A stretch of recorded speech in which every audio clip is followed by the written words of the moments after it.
বস্তির এক গুন্ডা প্রেমে পড়ে যায় সুন্দরী ডক্টর অনন্যার। এবার তাকে ইমপ্রেস করতে সে অনন্যার বাবার মতোই একজন বক্সার হওয়ার চেষ্টা করতে থাকে। অনন্যাও ধীরে ধীরে তার প্রেমে পড়ে। তবে তার বাবা যখন এই ব্যাপারে জানতে পারে, সে তো কোনোভাবেই তাদের এই সম্পর্ক মেনে নিতে পারে না। কারণ একই তো এই ছেলে গুন্ডা, তার উপর অনন্যারা হিন্দু হলেও ছেলে ছিল মুসলিম, তাই কেউই তাদের সম্পর্ক মেনে নিচ্ছিল না। তবে এরপর তাদের দুজনের জীবন কোন পরিস্থিতির মধ্য দিয়ে যায় এবং তাদের সম্পর্কের শেষ পরিণতিই বা কি হয়, আর সবশেষে সামান্য এই বস্তির ছেলেটা কিভাবে একজন বিখ্যাত বক্সার হয়ে ওঠে, সেটাই দেখব আজকের গল্প তুফানে। শুরুতেই আমরা এক রেসলারকে দেখতে পাই, তার নাম আজিজ আলী। সে তার ম্যাচের জন্যই প্রস্তুত হচ্ছিল। তো ম্যাচ শুরুর আগেই সে নিজের কাছের একটা পুতুলকে চুমু দিয়ে তাতে মাথা ঠেকিয়ে নেয়। দৃশ্য চলে আসে একটা বস্তিতে। দেখা যায় আজিজের বন্ধু দৌড়ে আজিজের কাছে যায় আর তাকে বলে যে জাফর ভাইয়ের মেসেজ এসেছে, শওকত ভাইয়ের অবস্থা দেখো। দেখে মনে হচ্ছে পাওয়ের মধ্যে কেউ চাটনি ঢেলে চটকে দিয়েছে। আজিজ তো তখনই তার বন্ধুকে নিয়ে বাজারের এক দোকানে চলে যায়। দোকানের মালিক তখন আজিজকে বলে, এখান থেকে কিচ্ছু পাবে না, চলে যাও এখান থেকে। আজিজ তখন দোকানদারকে বলে, খদ্দের হয়ে এসেছি, 2টা বান মাস্কা দাও। সে একটা টেবিলে এরপর বসে পড়ে খাওয়ার জন্য। তখনই দোকানে থাকা বাকি কাস্টমারগুলো দোকানের বাইরে বের হতে থাকে। এটা দেখে আজিজ জিজ্ঞেস করে, আরে কি হচ্ছে এইসব? দোকানের ছেলেগুলো তখন দোকানের ভেতর থেকে শাটার বন্ধ করতে থাকে। তো এরপরে আজিজ দোকানের মালিকের কাছে ফোনের একটা ছবি নিয়ে গিয়ে বলে, তো তাহলে তুই শওকতের ছবি তুলে জাফর ভাইয়ের কাছে পাঠিয়েছিস, তাই তো? তখন দোকানদার বলে, হ্যাঁ পাঠিয়েছি, আর একটু পর তোর ছবিও পাঠাবো জাফর ভাইয়ের কাছে। আর শোন, দোকান এখন বন্ধ হচ্ছে, বের হয় এখান থেকে। আজিজ তো তখন দোকানের ভেতরে থেকেই শাটার বন্ধ করে দেয়। আর আজিজের বন্ধু তখন দোকানদারের গলায় ছুরি ধরে। সেই সময় দেখা যায় দোকানের ছেলেগুলো আজিজকে ধরে মারতে শুরু করে দেয়। আজিজও তো তাদের প্রত্যেককে পাল্টা জবাব দেয়। সে একাই 4-5 জনের সাথে লড়াই করছিল। লড়াই শেষে সবাইকে উত্তম মধ্যম দেওয়ার পর সে দোকানের মালিককে ধরে মারতে থাকে। আর এরপরই দেখা যায় আজিজের বন্ধু এবার ওই মালিকের ছবি তুলেই জাফর ভাইয়ের কাছে পাঠিয়ে দেয়। তো এখানের এই কাজ শেষে আজিজ তার বন্ধুকে নিয়ে চলে যায় হাসপাতালে। কোনো সিরিয়ালের তোয়াক্কা সে করে না, সে একদম সোজা ডাক্তারের চেম্বারের ভেতরেই ঢুকে পড়ে। আর সেই চেম্বারেই আমরা একটা মেয়ে ডাক্তারকে দেখি, তার নাম অনন্যা। তো সে জিজ্ঞেস করে, পেশেন্টকে? আজিজের বন্ধু বলে, ভাই পেশেন্ট, আর আমি তার সাথে এসেছি। এটা শুনেই ডাক্তার অনন্যা বলতে থাকে যে তোমার ভাই কি ছোট বাচ্চা যে তার সাথে আসতে হবে? আজিজের বন্ধু তখন উত্তর দেয়, আরে না না, আসলে আমারও আঙ্গুলে একটু ব্যথা লেগেছে, তাই আমিও এসেছি। ডাক্তার অনন্যা তখন আজিজের বন্ধুকে সেখান থেকে বের করে দেয়। আর আজিজের ক্ষত সে পরীক্ষা করতে শুরু করে আর তাকে জিজ্ঞেস করে যে কি করে এত ব্যথা লাগলো। আজিজ জবাব দেয়, গরমাগর্মিতে। ডাক্তার অনন্যা তো তার এসবের কিছুই বুঝতে পারে না, তাই সে জিজ্ঞেস করে, এটা আবার কি, এর মানেটা কি? তখন আজিজ বলে, এর মানে আমি প্রথমে কথাবার্তা দিয়ে শুরু করেছিলাম, এখন সামনের জন মারপিট করতে আসলে জবাব তো দিতেই হবে, তাই না? তাই জবাব দিয়ে দিয়েছি। এটা শুনে ডাক্তার অনন্যা তাকে বলে, ও তার মানে স্ট্রিট ফাইট? আজিজ বলে, না না, সব ফাইট। ডাক্তার অনন্যা এটা শুনে তাকে জিজ্ঞেস করে, তো কি তোমার সব, নাকি কিছু কিনছিলে তুমি? আজিজ বলে, আসলে আমার কাজটা হচ্ছে হেফাজতের কাজ, এই সবকিছুই আমি মারামারি করে করে থাকি, বলতে পারো মানুষ, গোডাউন, ঘর সবকিছুর হেফাজত করি আমি। অনন্যা এসব শুনে আজিজকে চেম্বার থেকেই বেরিয়ে যেতে বলে। সে বলে, এটা একটা চ্যারিটি হাসপাতাল, গরিব আর সুবিধা বঞ্চিত মানুষদের জন্য, তোমার মতো এইসব গুন্ডাদের জন্য নয়, বেরিয়ে যাও এখান থেকে। আজিজ তখন বলতে থাকে, আমি কেন বেরিয়ে যাব? প্রথমে পট্টি তো বেঁধে দাও, আমার তো আঘাত লেগেছে, তাই না? আর তুমি তো ডাক্তার, এটা তো তোমার কাজ। অনন্যা সেই সময় একজন নার্সকে ডাকে আর আজিজকে কেবিন থেকেই বের করে দেয়। আর এটাও বলে, যদি মারপিট করে চিকিৎসা নিতে হয় তবে প্রাইভেট হাসপাতালে যাও, এখানে আসবে না। তখন বাইরে গিয়ে আজিজ তার বন্ধুকে ভেতরের সব কাহিনী বলে। এই সময় এক মহিলা নার্স এসে আজিজকে জিজ্ঞেস করে, কি করেছিস তোরা? ডাক্তারের উপর কি লাইন মেরেছিস নাকি? বের করে দিল কেন? কি অঘটন ঘটালি তুই? আজিজের বন্ধু তখন বলে, আজিজকে তো ডাক্তার গুন্ডা বলে বের করে দিয়েছে। তখন ওই মহিলা নার্সটি বলে, আচ্ছা এদিকায়। এরপরই সে আজিজের হাতে পট্টি লাগিয়ে দেয়। এরপর সে অনন্যার কাছে যায় আর তাকে বলে, তুমি তো ডাক্তার তাই না? তাহলে ও তো পেশেন্ট ছিল, বাইরে পাঠিয়ে দিলে কেন? অনন্যা বলে, এসব উসুলি মারামারি আমার দ্বারা হয় না, এসব আমার পছন্দ না, আর এসব গুন্ডাদেরকেও আমি পছন্দ করি না, তাই তাদের জায়গাও এখানে নেই, এ কারণেই আমি বের করে দিয়েছি। মহিলা নার্স তখন বলে, দুনিয়া এমনই, এজন্য নিজেকে কখনো প্রশ্ন করে না। অনন্যা বলে, কারণ ওর এসব করতে ভালো লাগে তাই প্রশ্ন করে না। ওর বিবেকবোধ আছে নাকি? নার্স তখন বলে, ওর কাছে আর কি চয়েসই বা আছে বলতো? এর উত্তরে অনন্যা বলে, সবার কাছেই চয়েস আছে। কে কি হতে চায়, কেন হতে চায়, সব নিজের হাতে থাকে। নার্স বলে, না, সবার কাছে চয়েস থাকে না। এদিকে আজিজ তার বন্ধুকে নিয়ে জাফরের কাছে যায়। জাফর বলে, মাকসুদ রাজি হয়ে গেছে। আজিজের বন্ধু বলে, আজিজ 2টা চড় মেরেছে, সাথে সাথেই রাজি হয়ে গেছে। তো তারা আসলে এসব করেই তাদের গুন্ডাগিরি করে বেড়ায়, বিভিন্ন জায়গা থেকে টাকা উসুল করে বেড়ায়, এই তাদের কাজ। আর তাদের মাথার উপরে রয়েছে এই জাফর। যাক, তো আজিজ তার বন্ধুকে নিয়ে ঘর থেকে বের হতে গেলে জাফর তাকে তার একটা দামি ঘড়ি উপহার দেয়। সে বলে, এটা কখনো বেচবি না, এটা আমার বাবার চিহ্ন, তবে এই জিনিসটা আমি তোকে দিলাম, যত্ন করে রাখিস। তো এরপরই আজিজ তার বন্ধুকে নিয়ে এক এতিমখানায় যায়। সেখানে গেলে তো সব বাচ্চারা তাকে জড়িয়ে ধরে, বোঝাই যায় সবাই তাকে খুব পছন্দ করে। তবে সেই গুন্ডাগিরি হয়তো পরিস্থিতির চাপে পড়ে করেছে, কিন্তু মন থেকে হয়তো সে অনেক ভালো মানুষ। যাক, তো দেখা যায় এতিমখানায় সে সবার জন্য মাটন খিচুড়ির ব্যবস্থা করে, বাচ্চাদের সাথে সেখানে সে খেলে অনেক মজা করে। তো সেই সময়ই এক ছেলে এক লোকের জুতো পরে পালাতে নেয়, তখনই লোকটি তাকে ধাওয়া করে। আজিজ তখন লোকটিকে থামিয়ে দেয়। ছেলেটি লোকটাকে বলে, আর একটু বড় হতে দে, তারপর তোকে দেখাবো মজা। এটা শুনেই তো লোকটা ছেলেটাকে মারতে চলে যায়। তখনই আজিজ তাকে আটকায় আর বলতে থাকে, তুই এখন আমার সামনে ছোটদের উপর হাত তুলবি? এরপর সে সবাইকে উদ্দেশ্য করে বলে, তোমরা এখানে সবাই একসাথে থাকবে, যদি মারতে হয় তাহলে বাইরের লোককে মারবে, বুঝুন অবস্থা। যাক, তো আজিজ বাচ্চাগুলোকে নতুন জামা, জুতা, চশমা এই সব কিছু কিনে দেয়। তারা তো খুব খুশি ছিল। ঠিক এই সময় রাস্তা দিয়ে অনন্যা তার স্কুটিতে করে যাচ্ছিল। সেই সব হ্যালো এভরিওয়ান, ভিডিওর এই পর্যায়ে কথা বলবো মোস্ট বেট নিয়ে। এখানে বিনোদনের দুনিয়া একদম অন্যরকম। এতে সবথেকে জনপ্রিয় একটি গেম হলো প্লিঙ্কো, যে গেমে আপনাদের জন্য রয়েছে মজার মজার সব সারপ্রাইজ। এটি আপনাকে দেবে এক নতুন অভিজ্ঞতা। আপনি যদি গেমিং পছন্দ করেন তাহলে মোস্ট বেটে রয়েছে দারুণ সব ইন্টারঅ্যাক্টিভ গেম। এখানেই পাবেন লোভনীয় রিওয়ার্ড ও আকর্ষণীয় সুযোগ। মোস্ট বেটে রয়েছে বিকাশ, নগদ, রকেট উপায় এবং অন্যান্য অনলাইন পেমেন্ট অপশন, যা দিয়ে সহজেই লেনদেন করা যায়। সঙ্গে আছে 24/7 কাস্টমার সাপোর্ট। এই প্ল্যাটফর্মে লাইভ ইভেন্ট স্ট্রিমিং দেখার সুযোগও রয়েছে। নিচের প্রোমো কোড রিক্যাপ 999 ব্যবহার করে রেজিস্ট্রেশন করুন এবং প্রথম ডিপোজিটে পেয়ে যান বিশেষ অফার ও free spin. So don't miss this exciting opportunity. এরপরই দেখা যায় আজিজ তার বস্তির একটা জিমে আসে ব্যায়াম করতে। তখনই একটা চিকন দুর্বল ছেলেকে নিয়ে এক লোক প্র্যাকটিস করতে চাইছিল না, তাকে তুচ্ছ তাচ্ছিল্য করছিল। আজিজ তখন বলে, আমি ওর সাথে প্র্যাকটিস করতে রাজি আছি। জিমের ট্রেনার তাকে বলে, তুই শুধু হাত উঁচু করে রাখবি আর ও এসে এখানে পাঞ্চ আর সুইং করবে। আজিজ বলে, তো মারবো কখন? ট্রেনার বলে, তুই তো মারবি না। আজিজ এটা শুনে বলে, তো লাভটা কি? যাক, তো এরপরই প্র্যাকটিস শুরু হয়। এক পর্যায়ে ওই লোকটি আজিজকে জোরে একটা ঘুষি দিয়ে দেয়। আজিজও তো লোকটাকে পাল্টা এক ঘুষি দেয়। ট্রেনার তো সাথে সাথে এসে তাদের থামায়।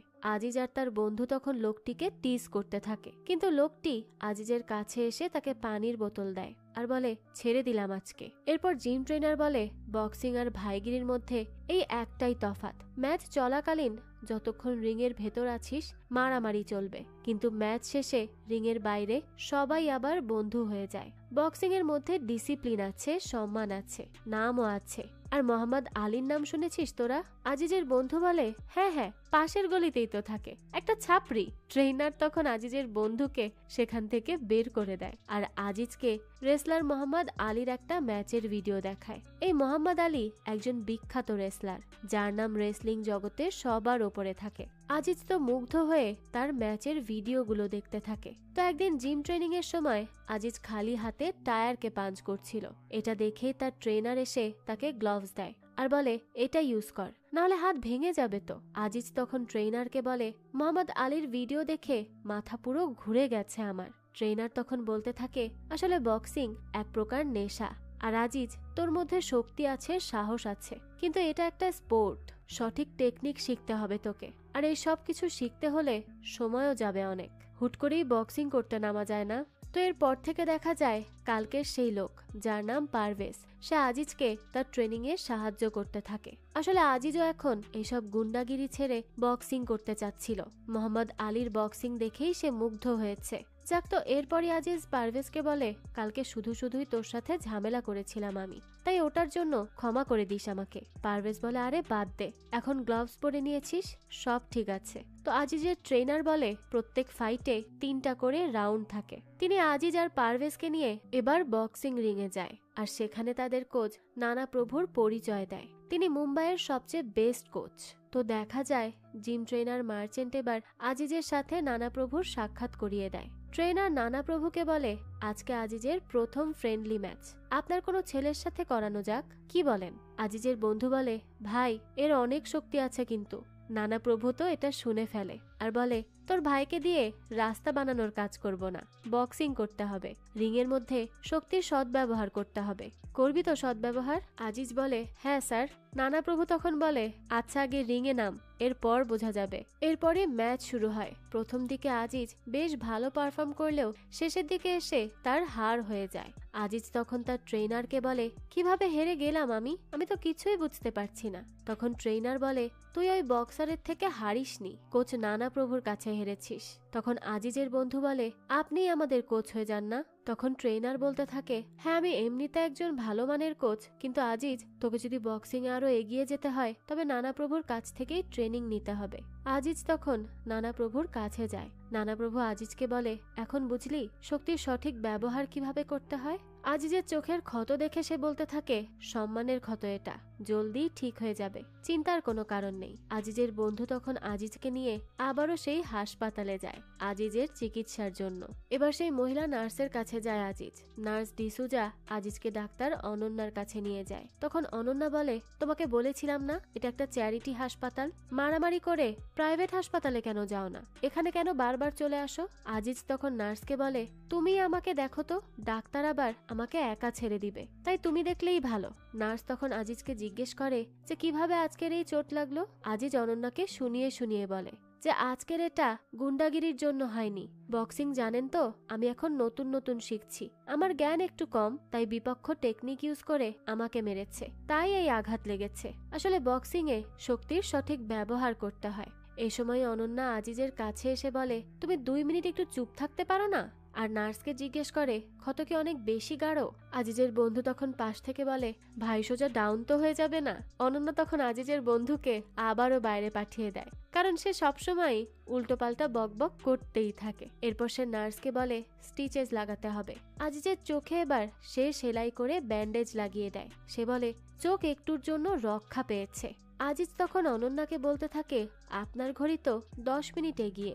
অনন্যা জবাব দেয়, ঘড়ির সময় 10 মিনিট এগিয়ে রাখা আমার অভ্যাস, এতে আমি সবসময় সময়ের থেকে এগিয়ে থাকি। যাক, তো কি গার্ড ওপেন করে খেলছিলে? আজিজ এটা শুনে বলে, আরে বাহ, আপনি এই খেলা জানেন? বক্সাররা তো কাঠের পুতুলের মতো, আসল সুতো তো কোচের হাতে, সে যদি বলে বামে তো বামে, আর ডানে বললে ডানে। আমি কিন্তু বিপক্ষকে অনেক মেরেছিলাম, কিন্তু যখন তার কোচ তাকে ইনস্ট্রাকশন দেয়া শুরু করলো তখনই আমি হেরে যাই। নানা স্যার এই খেলার পুরো বাপ। অনন্যা তখন তার কাছে ওই কোচের পুরো নাম শুনতে চায়।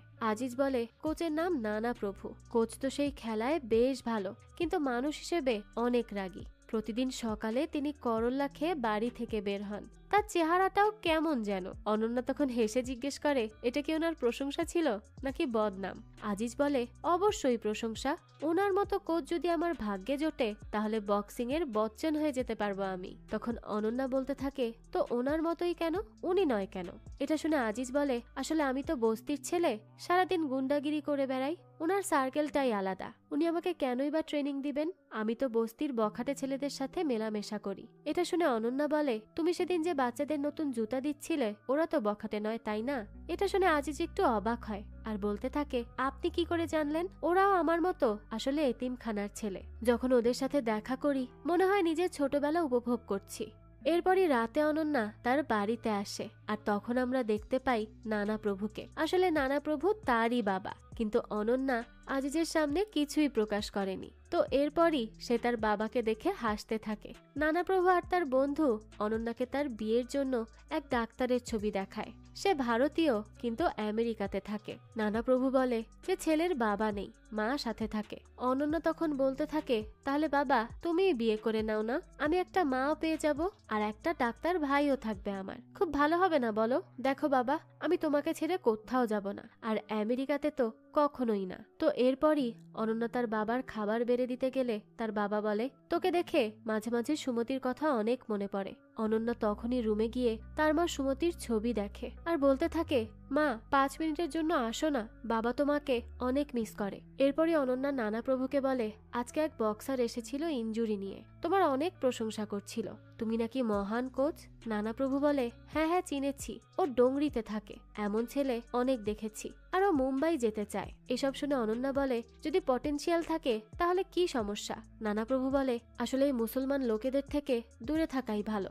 এর মাধ্যমে বোঝা যায় তার মুসলিমদের প্রতি অনেক বেশি রাগ জমে আছে। আসলে এক ভয়ঙ্কর বিস্ফোরণে তার স্ত্রী মারা গিয়েছিল, আর সেই বিস্ফোরণের পিছনে নাকি কিছু অসৎ মুসলমানরাই দায়ী ছিল।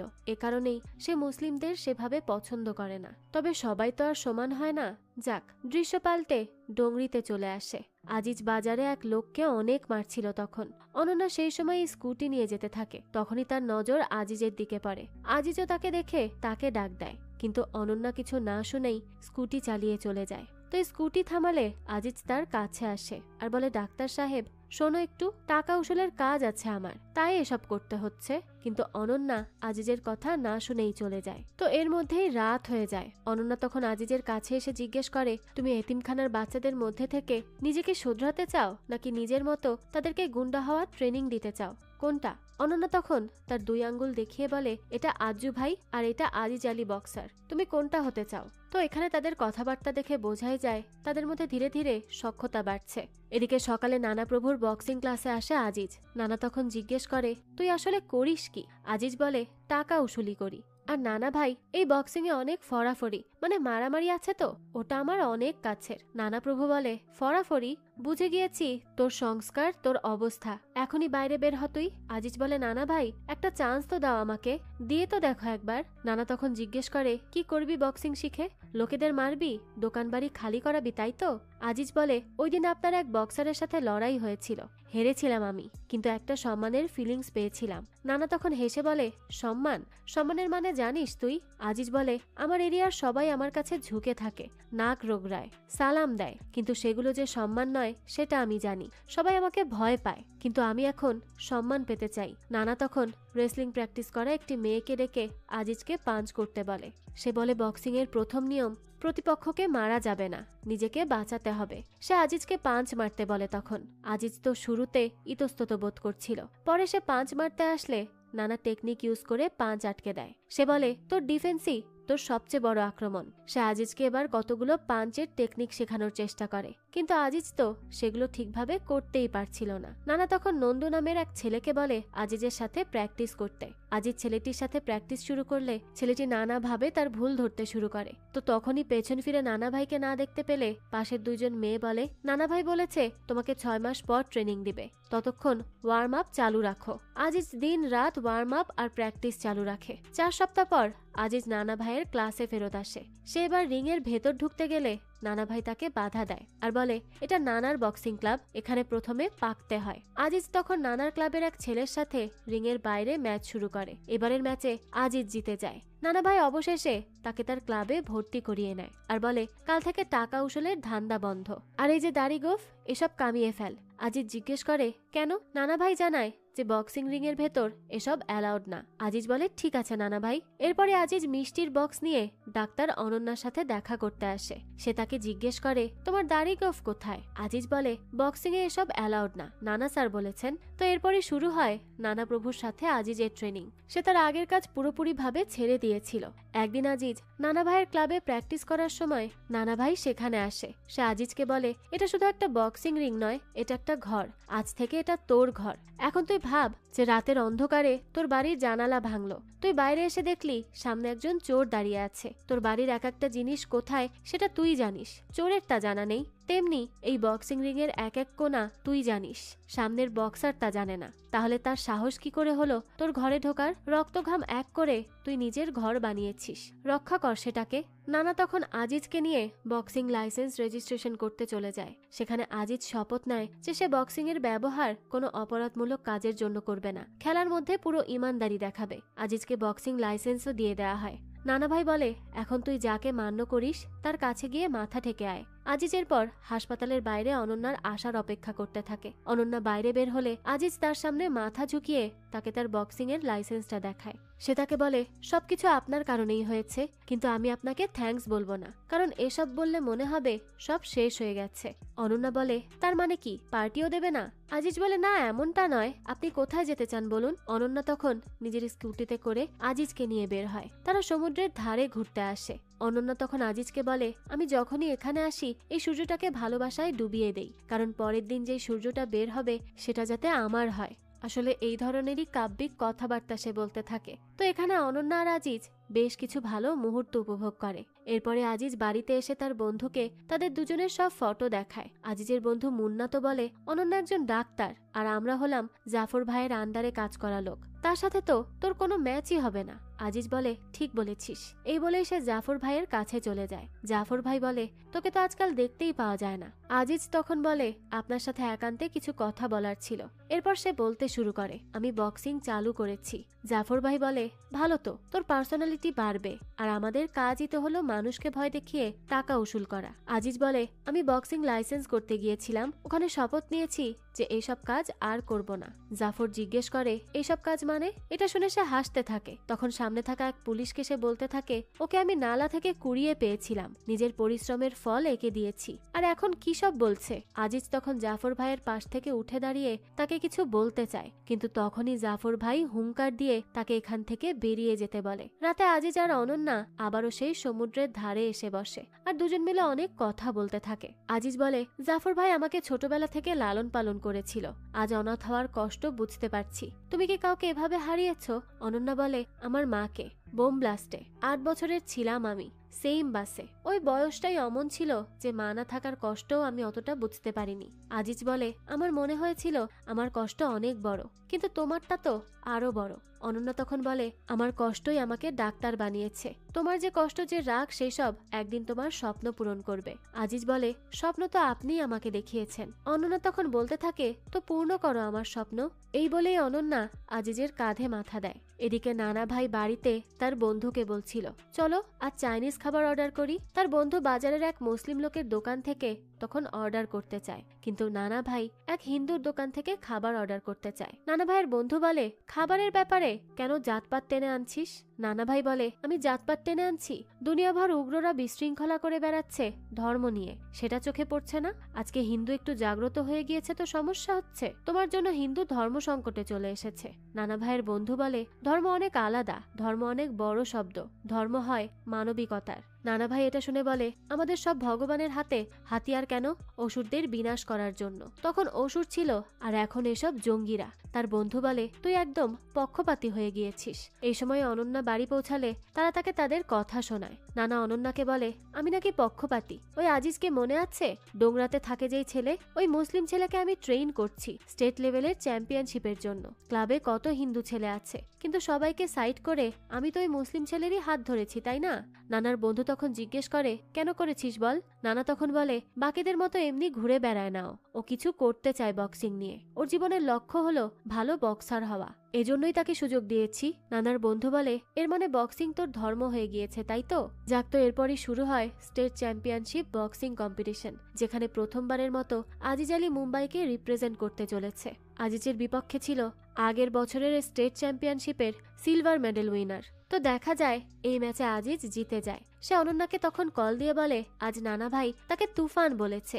এই সময় এক ছেলে এসে আজিজকে বলে, এখানকার মুম্বাইয়ের ডাক্তার ছাড়া অন্য কোনো জায়গার ডাক্তারকে কল করা অ্যালাউড না। আজিজ বলে, ফ্যামিলি ডাক্তার আমার ইনি। তো সেকেন্ড ম্যাচেও আজিজ জিতে যায়। কোয়ার্টার ফাইনালে জয়লাভ হয় তার। টিভিতে নিউজ রিপোর্টিং হতে থাকে আজিজ আলীর। আজিজ আলীর থেকে সে সবচেয়ে বেশি ফেমাস হয়েছে তার কোচ নানা প্রভুর দেয়া নাম তুফানে। তাকে সবাই তুফান বলেই চিনতে থাকে। বাড়িতে বসে আজিজ আর নানার ইন্টারভিউ দেখছিল নানার বন্ধু আর অনন্যা। রিপোর্টার নানাকে জিজ্ঞেস করে যে কি খাওয়ান আপনার স্টুডেন্টকে। নানা জবাব দেয়, কখনো কখনো তো আমার গালি খায় আর মুড খারাপ হলে থাপ্পড়ও খায়। রিপোর্টার তখন জিজ্ঞেস করে, কোথা থেকে এনেছেন আপনি উনাকে? নানা ভাই বলে, কোথা থেকে এসেছে সেই কথা যেতে দিন, কোথায় যাবে সেটা জিজ্ঞেস করুন। তো একে একে সেমিফাইনালেও জয়লাভ করে আজিজ। একদিন পেপারে তার ছবি ছাপলে সে সেটা নিয়ে অনন্যাকে দেখায়। আজিজের জয়ের খবর পেয়ে তো তার পুরো মহল্লায় পার্টি হয়। পার্টি শেষে রাতে আজিজ আর অনন্যা গল্প করছিল। অনন্যা তখন জিজ্ঞেস করে, এখন তোমার সেই বদমেজাজি টিচার কেমন আছে? আজিজ বলে, ডাক্তার সাহেব, ওনাকে এখন বদমেজাজি বলো না, উনি এখন আমার স্যার। তখন অনন্যা বলতে থাকে, সেদিন তো খুব তাকে বোকা বদমেজাজি বলেছিলে। আজিজের উত্তরে বলে, আর আপনিও তো আমাকে সেদিন অর্ধেক ট্রিটমেন্ট দিয়ে বাইরে বের করে দিয়েছিলেন, তো আমি ভেবেছিলাম আপনিও বদমেজাজি। অনন্যা বলে, আমি বদমেজাজি? তুমি আমার সম্বন্ধে এমন ভাবো? আজিজ বলে, না না, এখন আপনাকে বদমেজাজি ভাবি না, ধীরে ধীরে বুঝতে পেরেছি যে আপনি অন্যরকম। তখন অনন্যা জিজ্ঞেস করে, কি রকম আমি? আজিজ জানায়, আপনি অনেক ভালো। তো তারা দুজনেই তখন নেশার ঘরে ছিল। তো হঠাৎই তারা একে অপরের কাছে চলে আসে। অনন্যা বলে, আজিজ, তুমি আমাকে যা বলতে চাও বলতে পারো। আজিজ বলে, ডাক্তার সাহেব, এখন নয়, যখন আমি কিছু একটা হয়ে যাব তখন বলবো। তো ফাইনালের আগেই আজিজ অনন্যার সাথে ফোনে কথা বলছিল। পাশ থেকে তখন একটা ছেলে এসে বলে, লেডি ডাক্তার তাই না? নানা ভাই আজিজের কাছ থেকে ফোন নিয়ে তখন অনন্যাকে বলে, তোমার সাথেও পরে কথা বলবে, এখন ম্যাচ শুরু হবে, দোয়া করো ওর জন্য। নানা ভাই তো আসলে বুঝতে পারে না যে এটা তার মেয়েই ছিল। আর ছেলেটা তখন নানা ভাইকে বলে, বললাম না স্যার, ওর গার্লফ্রেন্ড ছিল এটা। নানা ভাই তখন আজিজকে ম্যাচের উপর ফোকাস করতে বলে। তো ফাইনাল ম্যাচে আজিজের বিপক্ষে ছিল ন্যাশনাল চ্যাম্পিয়ন ধর্মেশ, যা আজ পর্যন্ত কোনো ম্যাচ হারেনি। তো ম্যাচ শুরু হলে প্রথম দিকেই আজিজ ধর্মেশের পাঞ্চ খেয়ে নিচে পড়ে যায়, কিন্তু বাকি স্টেজগুলোতে আজিজের পারফরমেন্সগুলো ভালো হতে থাকে। ধর্মেশ আর আজিজের মধ্যে হাড্ডাহাড্ডি লড়াই হয়, যাতে শেষমেশ আজিজই জয়লাভ করে আর স্টেট চ্যাম্পিয়নের খেতাব জিতে নেয়। সে তো আজ খুবই খুশি ছিল। রিপোর্টার তখন নানা ভাইয়ের কাছে তার অনুভূতি জিজ্ঞেস করে। নানা ভাই বলে, তুফান এখন থামার নয়, একদিনও ন্যাশনাল লেভেলে খেলবে আর অলিম্পিকে ইন্ডিয়াকে রিপ্রেজেন্ট করবে। তো এদিকে বাড়িতে বসে এই পুরো ম্যাচ দেখছিল অনন্যা, আর আজিজের জয়ে সেও ভীষণ খুশি হয়। রাতে হোটেল রুমে বসে আজিজ আর নানা ভাই ড্রিঙ্ক করছিল। নানা ভাই আজিজের কাছে তার ফোন ফেরত দিয়ে বলে, মেয়েটাকে তোদের এলাকায় থাকে? আজিজ বলে, না, আমাদের এলাকায় কাজ করে।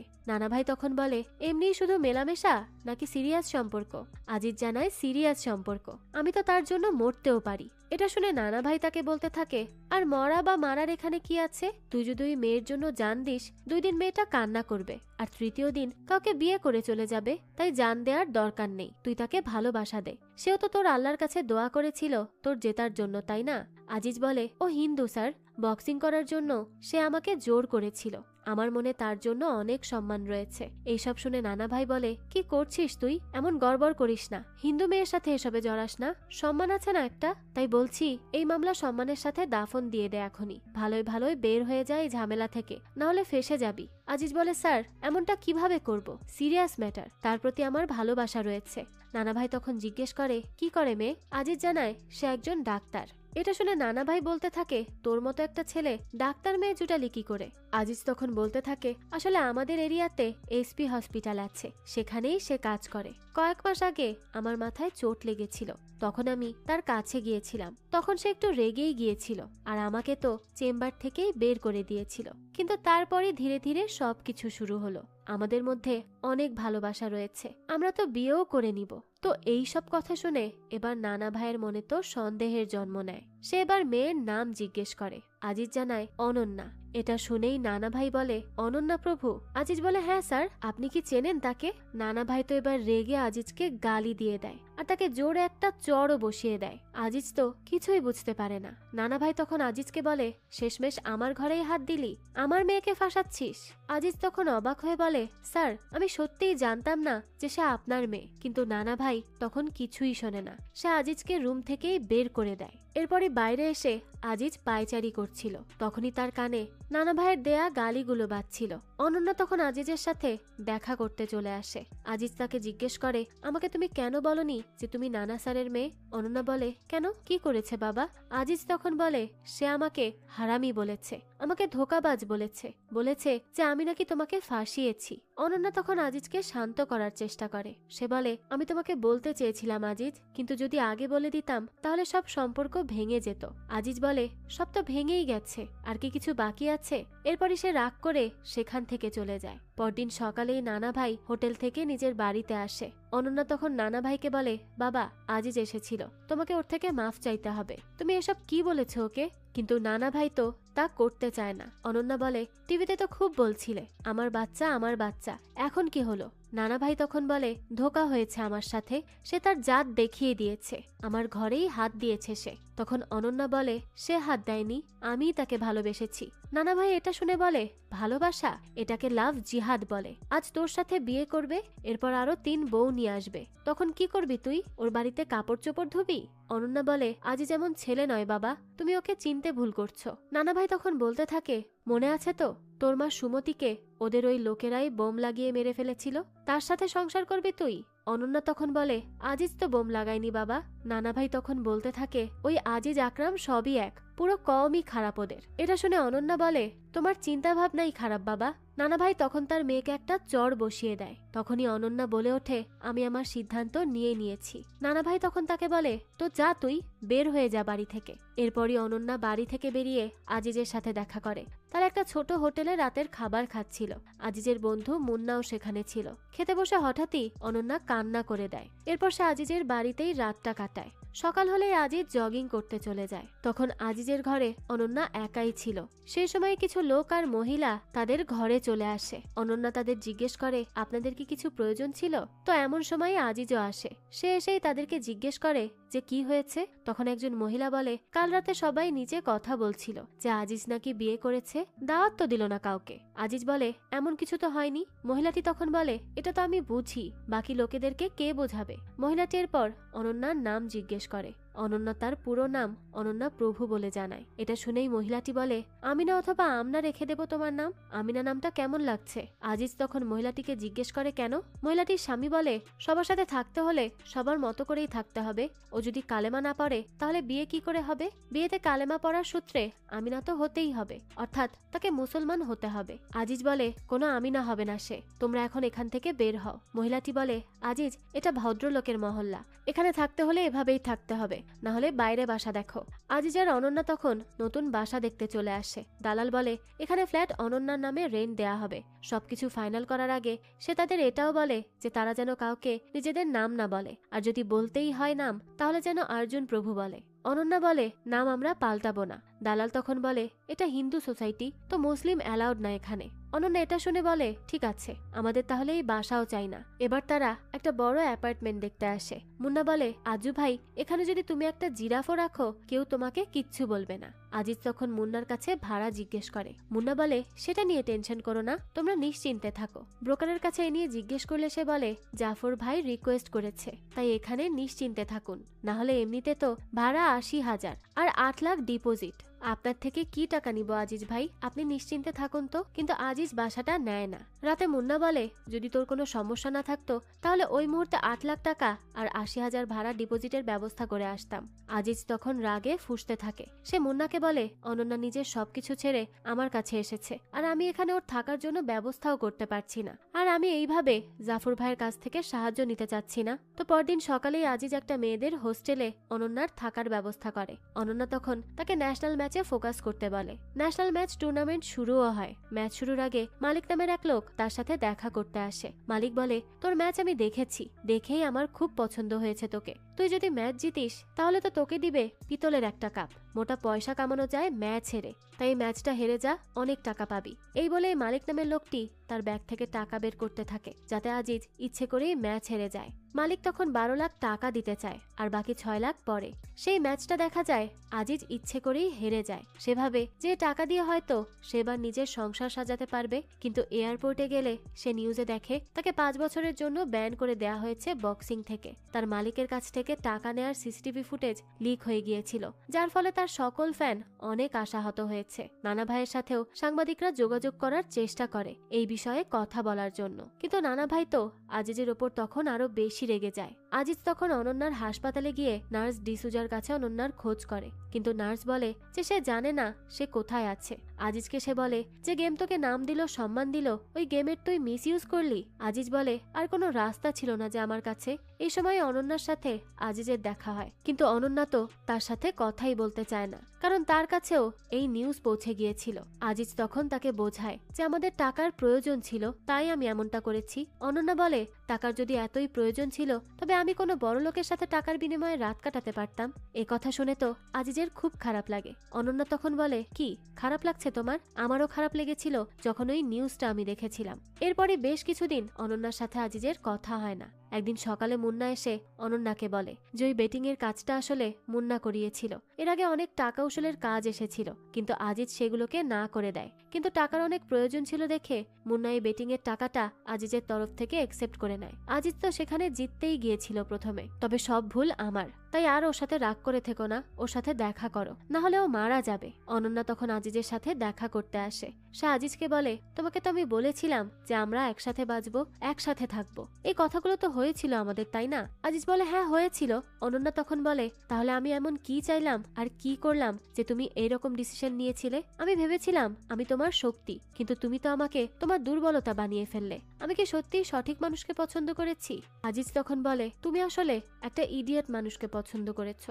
আমি সত্যি শেষ হয়ে যাব যদি তুমি আমার থেকে দূরে চলে যাও। তো পরদিনই অনন্যা আর আজিজ নানা ভাইয়ের বন্ধু আর নার্স ডিসুজার সাক্ষীতে কোর্ট ম্যারেজ করে নেয়। বিয়ের পর তারা নার্স ডিসুজার বাড়িতেই ভাড়া থাকতে শুরু করে। অনন্যা আর আজিজ একটা লোন নিয়ে গাড়িও কিনে নেয়, সেটাই রেন্টাল সার্ভিস দিয়ে আজিজ ইনকাম করতে শুরু করে। তাদের এভাবেই সুখের জীবন চলতে থাকে। একটা সময় পরে অনন্যার সন্তানও হয়।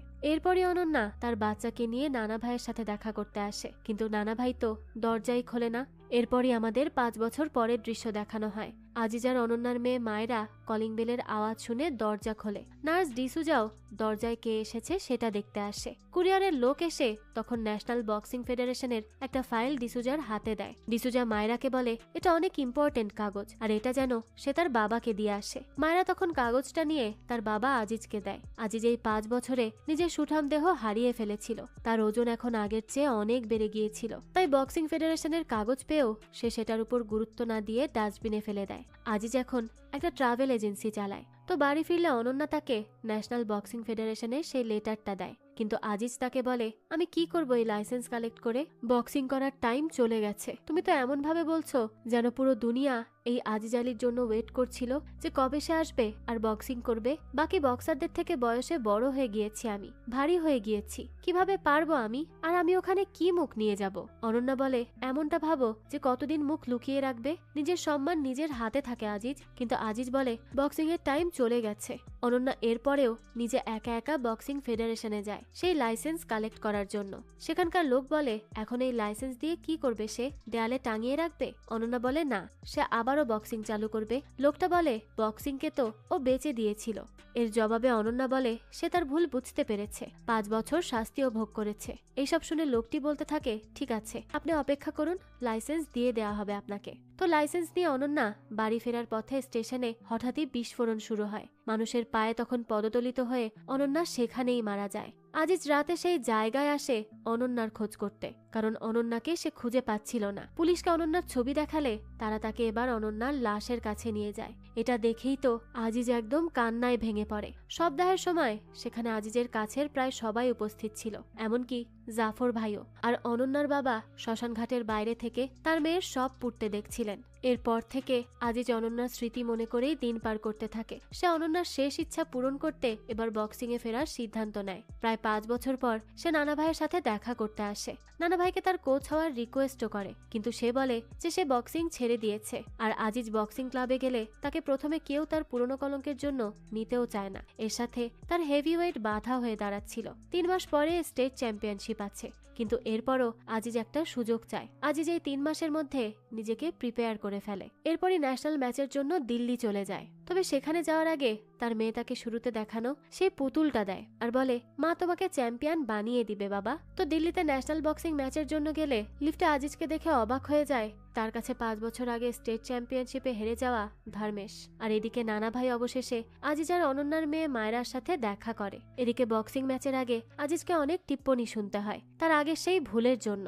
ফাইনালে যাওয়ার সিলেকশন ম্যাচও শুরু হয়ে যায় আর দেখা যায় সেই ম্যাচে জাজ হিসেবে ছিল ধর্মেশ। আজিজ ম্যাচ বেশ ভালো খেললেও ধর্মেশ ফাইনালে যাওয়ার জন্য আজিজকে সিলেক্ট করে না। রাতে ধর্মেশের হোটেল রুমে নানা ভাই আসে। নানা ভাই আগে ধর্মেশেরও ট্রেনার ছিল, তো সে তাকে বলে, আজিজ হেরে গিয়েছে তাই আমি তোমাকে ধন্যবাদ জানাতে এসেছি। ধর্মেশ বলে, আমি রেফারির সাথে সেটিং করে পুরো গেম আসলে পাল্টে দিয়েছিলাম, যার ফলে আজিজ হেরে গিয়েছে। পরক্ষণে আমরা বুঝতে পারি আসলে নানা ভাই ধর্মেশের কাছে গিয়েছিল তার মুখ থেকে সত্যটা বের করে রেকর্ড করতে, যাতে আজিজ ফাইনালে খেলতে পারে, কারণ সে বুঝে গিয়েছিল ধর্মেশ কোনো গড়বড় করেছে। তো কমিটির সামনে নানা ভাই সেই ভয়েস রেকর্ডিং সাবমিট করতেই ধর্মেশ ধরা পড়ে যায় এবং তাকে ব্যান করে দেয়া হয়। নানা ভাই এবার আজিজকে গিয়ে জানায় যে তার ফাইনালে সিলেকশন হয়ে গেছে। এরপরই ফাইনালে পৃথ্বীরাজের বিপক্ষে লড়ে আজিজ। এবার ম্যাচে আজিজের কোচ হিসেবে থাকে নানা ভাই। নানা ভাই তাকে বলে, পৃথ্বীরাজ মেডেলের জন্য লড়ছে আর আমরা অনন্যার জন্য, তাই তোমাকে তোমার সর্বোচ্চটা দিয়ে লড়তে হবে। প্রথম 2 স্টেজে আজিজ যতটা ভালো না করলেও লাস্টে এসে সে অনেক ভালো পারফর্ম করে, ফলে সে সেবারের ন্যাশনাল চ্যাম্পিয়ন হয়ে যায়। আর এতে তো সে সহ সবাই খুশি ছিল। অবশেষে সে তার স্ত্রী অনন্যার স্বপ্নও পূরণ করতে সক্ষম হয়েছে, আর এটাই ছিল তার জীবনের সবচেয়ে বড় পাওয়া। তো এরই সাথে সাথে এই গল্পটাও এখানেই শেষ হয়ে যায়। তো একজন গুন্ডা থেকে ফেমাস বক্সার হওয়ার এই গল্পটা আপনাদের কাছে কেমন লেগেছে সেটা অবশ্যই আমাদেরকে কমেন্ট করে জানাবেন। যদি এতটুকুও ভালো লেগে থাকে তাহলে একটি লাইক দিয়ে যাবেন। আর হ্যাঁ, আমাদের এই চ্যানেলে কিন্তু প্রতিনিয়তই নতুন নতুন ভিডিও আপলোড করা হয়। সেই সব ভিডিওর আপডেট পেতে আমাদের চ্যানেলটিকে সাবস্ক্রাইব করে বেল আইকনে অল দিয়ে রাখতে কিন্তু ভুলবেন না। আর একটা কথা, আপনার আমার মতো মুভি লাভারদের জন্য আমরা নিয়ে এসেছি সুলভ মূল্যে নেটফ্লিক্সের সাবস্ক্রিপশন, যেটি পেয়ে যাবেন আমাদের ফেসবুক পেজ এইচবি শপে। পেজের লিংক ডেসক্রিপশন বক্সেই দেওয়া আছে। আজকে তাহলে এই পর্যন্তই, আবারও হাজির হব নতুন কোনো ভিডিও নিয়ে। সেই পর্যন্ত সবাই ভালো থাকবেন আর আমাদের চ্যানেলের সাথেই থাকবেন। ধন্যবাদ।